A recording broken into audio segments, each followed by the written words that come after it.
श्री सीतारामचन्द्राभ्यां नमः। श्रीमद् वाल्मीकि रामायण महात्म्य 5वां अध्याय। रामायण के नवाह श्रवण की विधि, महिमा तथा फल का वर्णन। सूत जी कहते हैं, रामायण का यह महात्म्य सुनकर मुनीश्वर सनत कुमार बहुत प्रसन्न हुए। उन्होंने मुनि श्रेष्ठ नारद जी से पुनः जिज्ञासा की। सनत कुमार बोले, मुनीश्वर, आपने रामायण का महात्म्य कहा, अब मैं उसकी विधि सुनना चाहता हूँ। महाभाग मुने, आप तत्वार्थ ज्ञान में कुशल हैं, अतः अत्यंत कृपा पूर्वक इस विषय को यथार्थ रूप से बताएं। नारद जी ने कहा, महर्षियों, तुम लोग एकाग्र चित्त होकर रामायण की वह विधि सुनो जो संपूर्ण लोकों में विख्यात है। वह स्वर्ग तथा मोक्ष संपत्ति की वृद्धि करने वाली है। मैं रामायण कथा श्रवण का विधान बता रहा हूँ, तुम सब लोग उसे सुनो। रामायण कथा का अनुष्ठान करने वाले वक्ता एवं श्रोता को भक्ति भाव से भावित होकर उस विधान का पालन करना चाहिए। उस विधि का पालन करने से करोड़ों पाप नष्ट हो जाते हैं। चैत, माघ अथवा कार्तिक मास के शुक्ल पक्ष की पंचमी तिथि को कथा आरंभ करनी चाहिए। पहले स्वस्ति वाचन करके फिर यह संकल्प करें कि हम 9 दिनों तक रामायण की अमृतमयी कथा सुनेंगे। फिर भगवान से प्रार्थना करें, श्री राम, आज से प्रतिदिन मैं आपकी अमृतमयी कथा सुनूंगा। यह आपके कृपा प्रसाद से परिपूर्ण हो। नित्य प्रति अपामार्ग की शाखा से दंत शुद्धि करके राम भक्ति में तत्पर हो विधि पूर्वक स्नान करें। अपने इंद्रियों को संयम में रखकर भाई बंधुओं के साथ स्वयं कथा सुने। पहले अपने कुलाचार के अनुसार दंत धावन पूर्वक स्नान करके श्वेत वस्त्र धारण करें और शुद्ध हो घर आकर मौन भाव से दोनों पैर धोने के पश्चात आचमन करके भगवान नारायण का स्मरण करें। फिर प्रतिदिन देव पूजन करके संकल्प पूर्वक भक्ति भाव से रामायण ग्रंथ की पूजा करें। व्रती पुरुष आवाहन, आसन, गंध, पुष्प आदि के द्वारा ओम नमो नारायणाय इस मंत्र से भक्ति परायण होकर पूजन करे। संपूर्ण पापों की निवृत्ति के लिए अपनी शक्ति के अनुसार 1, 2 या 3 बार प्रयत्न पूर्वक होम करें।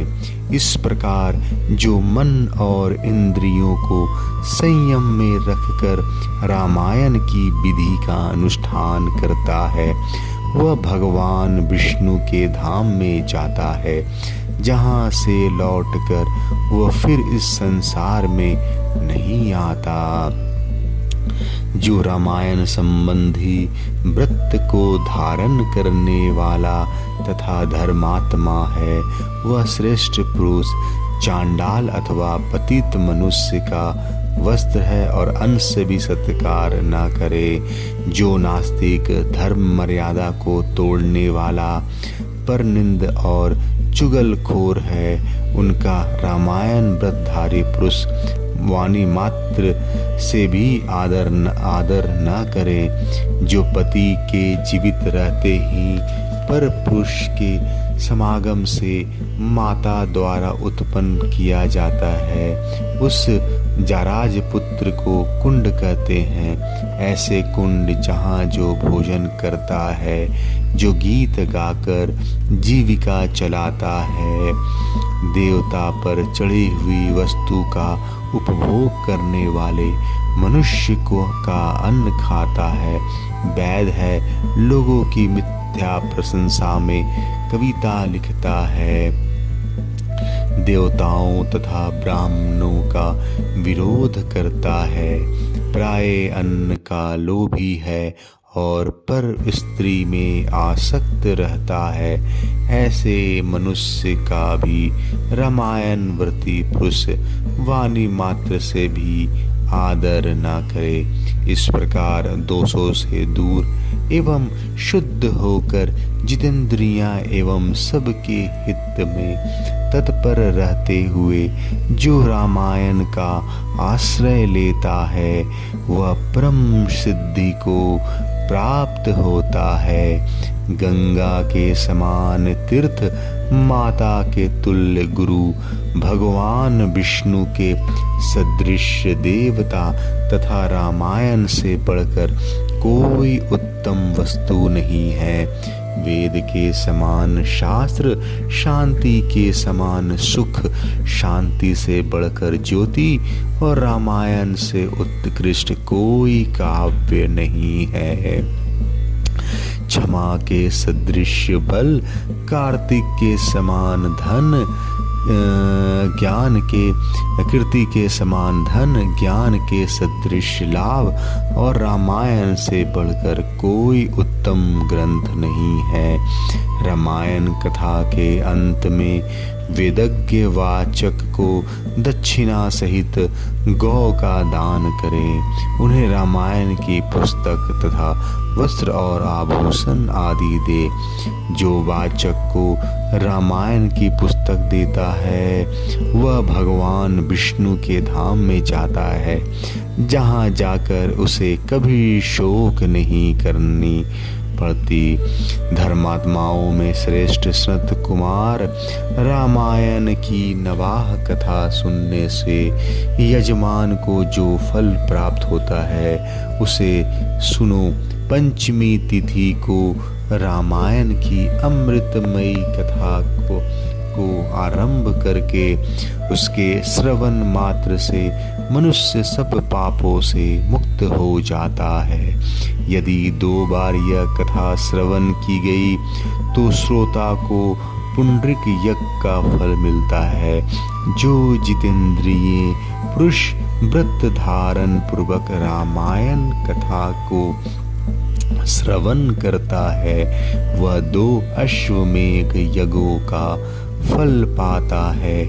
मुनिवरों, जिसने 4 बार इस कथा का श्रवण किया है, वह 8 अग्निहोत्र ओम के परम पुण्य फल का भागी होता है। जिस महामनुष्यी पुरुष ने 5 बार रामायण कथा श्रवण का व्रत पूरा कर लिया, वह अत्यग्निष्ट यज्ञ के द्विगुण पुण्य फल का भागी होता है। जो एकाग्र चित्र होकर इस प्रकार 6 बार रामायण कथा के व्रत का अनुष्ठान पूरा कर लेता है, वह अग्निहोत्र यज्ञ के 8 गुने फल का भागी होता है। मुनीश्वरों, स्त्री हो या पुरुष, जो 8 बार रामायण कथा को सुन लेता है, वह नर मेघ यज्ञ का 5 गुना फल पाता है। जो स्त्री या पुरुष 9 बार इस व्रत का आचरण करता है, उसे 3 गोमेघ यज्ञ का पुण्य फल प्राप्त होता है। जो पुरुष शांत चित्त और जितेंद्रिय होकर रामायण यज्ञ का अनुष्ठान करता है, वह उस परमानंदमय धाम में जाता है, जहाँ जाकर उसे कभी शोक नहीं करना पड़ता।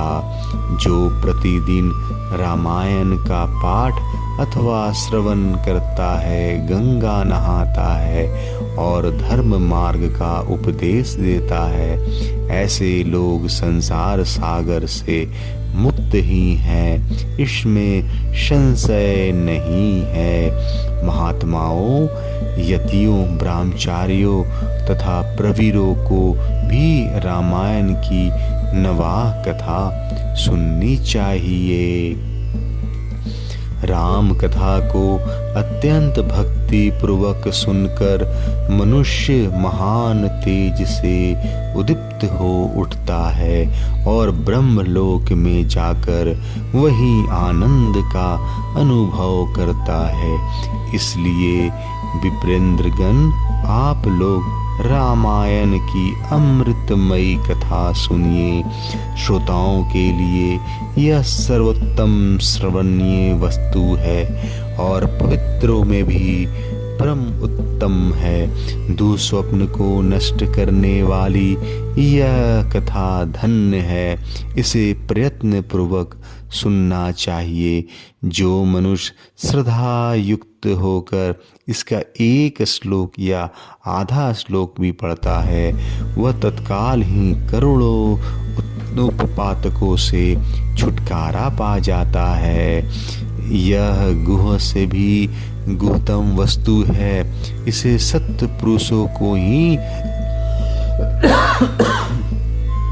सुनाना चाहिए। भगवान श्री राम के मंदिर में अथवा किसी पुण्य क्षेत्र में सत्य पुरुषों की सभा में रामायण कथा का प्रवचन करना चाहिए। जो ब्राह्मद्रोही, पाखंड पूर्ण आचार में तत्पर तथा लोगों को ठगने वाली वृत्ति से युक्त हैं, उन्हें यह परम उत्तम कथा नहीं सुनानी चाहिए। जो काम आदि दोषों का त्याग कर चुके हैं, जिनका मन राम भक्ति में अनुरक्त रहता है तथा जो गुरुजनों की सेवा में तत्पर हैं, उन्हीं के समक्ष यह मोक्ष की साधनभूत कथा वाचनी चाहिए। श्री राम सर्वदेवमय माने गए हैं। वे आर्त प्राणियों की पीड़ा का नाश करने वाले हैं तथा श्रेष्ठ भक्तों पर सदा ही स्नेह रखते हैं। वे भगवान भक्ति से ही संतुष्ट होते हैं, दूसरे किसी उपाय से नहीं।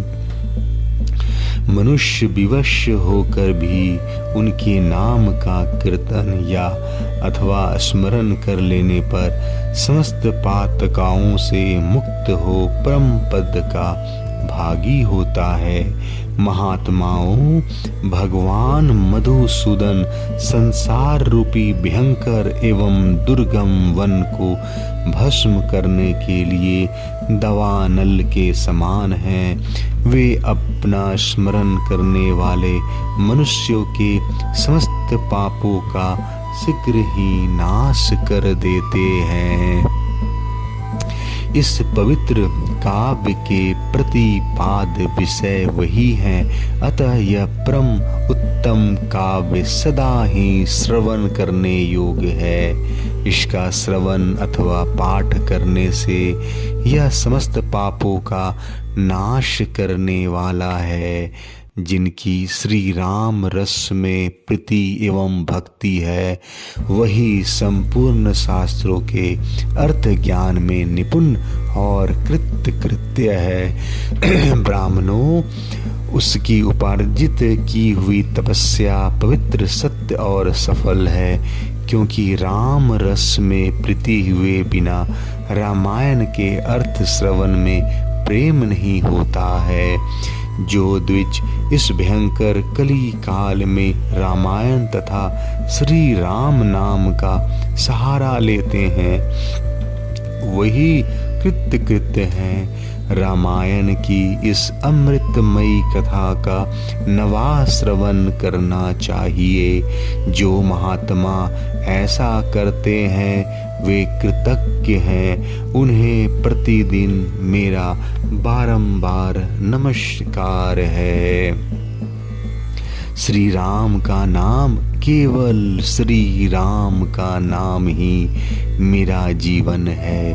कलयुग में किसी उपाय से जीवों की सद्गति नहीं होती। सूत जी कहते हैं, महात्मा नारद जी के द्वारा इस प्रकार ज्ञान उपदेश पाकर सनत कुमार जी को तत्काल ही परमानंद की प्राप्ति हो गई। अतः विप्रवरो, तुम सब लोग रामायण की अमृतमयी कथा सुनो। रामायण को 9 दिन में ही सुनना चाहिए। ऐसा करने वाला समस्त पापों से मुक्त हो जाता है। द्विजोत्तमो, इस महान काव्य को सुनकर जो वाचक की पूजा करता है उस पर लक्ष्मी सहित भगवान विष्णु प्रसन्न होते हैं। विपेंद्रगण, वाचक के प्रसन्न होने पर ब्रह्मा, विष्णु और महादेव जी प्रसन्न हो जाते हैं। इस विषय में कोई अन्यथा विचार नहीं करना चाहिए। रामायण के वाचक को अपने वैभव के अनुसार गौ, वस्त्र, सुवर्ण तथा रामायण की पुस्तक आदि वस्तुएं देनी चाहिए। उस दान का पुण्य फल बता रहा हूँ। आप लोग एकाग्रचित्त होकर उसे सुने। उस दाता को ग्रह तथा भूत बैताल आदि कभी बाधा नहीं पहुँचाते। श्री रामचरित्र का श्रवण करने पर श्रोताओं के संपूर्ण श्रेय की वृद्धि होती है। उसे न तो अग्नि की बाधा प्राप्त होती है और न चोर आदि का भय ही। वह इस जन्म में उपर्जित किए हुए समस्त पापों से तत्काल मुक्त हो जाता है। वह इस शरीर का अंत होने पर अपनी 7 पीढ़ियों के साथ मोक्ष का भागी होता है।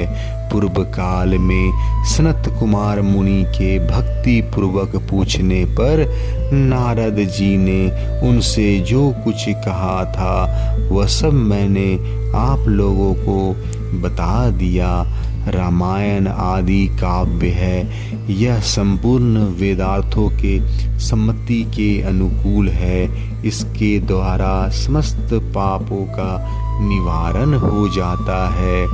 यह पुण्यमय काव्य संपूर्ण दुखों का विनाशक तथा समस्त पुण्यों और यज्ञों का फल देने वाला है। जो विद्वान इसके एक या आधे श्लोक का भी पाठ करता है उन्हें कभी पापों का बंधन नहीं प्राप्त होता। श्री राम को समर्पित किया हुआ यह पुण्य काव्य संपूर्ण कामनाओं को देने वाला है। जो लोग भक्ति पूर्वक इसे सुनते और समझते हैं उनको प्राप्त होने वाले पुण्य फल का वर्णन सुनो। वे लोग 100 जन्मों में उपार्जित किए हुए पापों से तत्काल मुक्त हो अपनी हजारों पीढ़ियों के साथ परम पद को प्राप्त होता है। जो प्रतिदिन श्री राम का कीर्तन सुनते हैं उनके लिए तीर्थ सेवन, गोदान, तपस्या तथा यज्ञों की क्या आवश्यकता है। चैत्र, माघ तथा कार्तिक में रामायण की अमृतमयी कथा का नवापरायण सुनना चाहिए। रामायण श्री रामचंद्र जी की प्रसन्नता प्राप्त करने वाला श्री राम भक्ति को बढ़ाने वाला, समस्त पापों का विनाशक तथा सभी संपत्तियों की वृद्धि करने वाला है। जो एकाग्र चित्त होकर रामायण को सुनता अथवा पढ़ता है, वह सब पापों से मुक्त हो भगवान विष्णु के लोक में जाता है। जय श्री राम। 5वां अध्याय समाप्त।